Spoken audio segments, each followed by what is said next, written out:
नमस्कार शेतकरी मित्रांनो.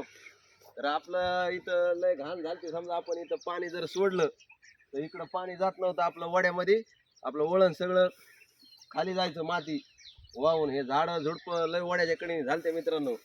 तर आपण एकदम क्लिअर केलं बघा. हे आता वळण टाकलंय तर आपण JCB ड्रायव्हरला विचारू कसं रान झालतं, काय घाण. अकबर भाया, रान कसं होतं आपलं आधी?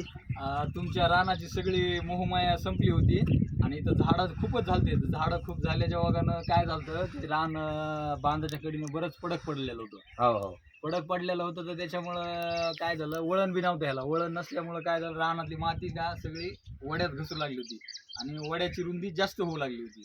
रानाचं क्षेत्र अशाने काय होतं, कमी होतं. तर त्याच्यामुळं आपण काय केलं, अगोदर झाडं काढून घेतले सगळे. झाडं काढल्याच्या नंतर मग त्याला वळण लावलं. वळण लावल्याच्या नंतर मग नंतर इथून लेवल एकदम हा, लेवल हा. दाखवा एकदा लेवल सुखदेव हो. कशी लेवल ते आपण वळण बिळण लावलेलं आहे सगळं चकाचक. आणि अकबर भाया ड्रायव्हर एकदम ओके, परफेक्ट आहे. आणि ड्रायव्हर तुम्हाला मस्त कसं भारी. काम कसं वाटलं आपल्याला? हा, एकदम क्वालिटी भारी. हा. म्हणजे दमाने फिमाने तसलं काय काम नाही. मस्त एकदम ओके. धन्यवाद मित्रांनो.